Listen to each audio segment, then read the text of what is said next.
The Pokemon series has a lot of neat little hidden things throughout the various games. Remember that discovery about the Tentacool in Cianwood City in Heart Gold Soul Silver? That discovery was made over a decade after those games released. And in today's video, we'll be going over something that seemingly no one knows, just like was the case with that Tentacool a couple years ago. In Pokemon Diamond, Pearl, Platinum, Brilliant Diamond, and Shining Pearl, when you first get to the Ruin Maniac Cave on Route 214, odds are that you'll just be in a tiny room with the Digtium and a single NPC. If you talk to him, he'll challenge you to a race. He'll dig out the rest of this cave while you go catch all the Unown. Now, the more forms you catch, the bigger the cave gets, and when you catch the 26 forms that are available to you, the cave is finished, and you get access to a new room that has 2 more forms of Unown. This all sounds perfectly correct so far, right? After all, it's what the game tells you, it's what Cerebi tells you, it's what Bulbapedia tells you, it's what anyone familiar with this topic will tell you. As it would turn out, though, this is false. A few months ago, one of my friends, Mithril Monarch, told me something really interesting. Right now, I'm going through Diamond to get some footage for some videos, so I decided to check it out while I was there.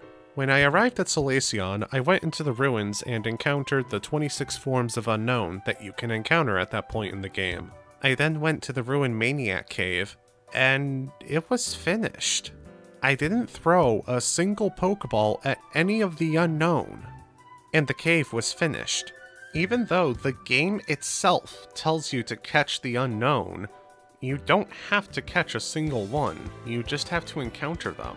Now, the thing is, you might want to catch them all anyway, because you get seals for catching Unown, but if you're doing a challenge run where you can't catch all 26 forms of Unown, say a Nuzlocke, this does open up a couple possibilities that weren't previously available. As Ruin Maniac Cave expands, the odds of finding Hippopotas grow. And this is the only place in the game you can find a wild Hippopotas, and Hippowdon is far from a bad Pokemon. Now, Nuzlockers could already find Hippopotas using the Repel trick, but the odds of finding a Hippopotas aren't the only thing that increase. The level you find it at also increases as the cave gets bigger. This means instead of spending more time leveling up Hippopotas, you can use it in battles that much quicker. But you don't even have to see all 26 forms of Unown to get an increase in odds and level. The first increase happens when you see 10 forms of Unown, which is a significantly quicker task. However, Platinum players get one more reward for finding all 26 forms of Unown. Just outside the extra room of the Solaceon ruins that gets unlocked, there's a rare candy that's only in Platinum. So now you're able to get these things without having to catch 26 Pokemon that just rot in your boxes for all eternity.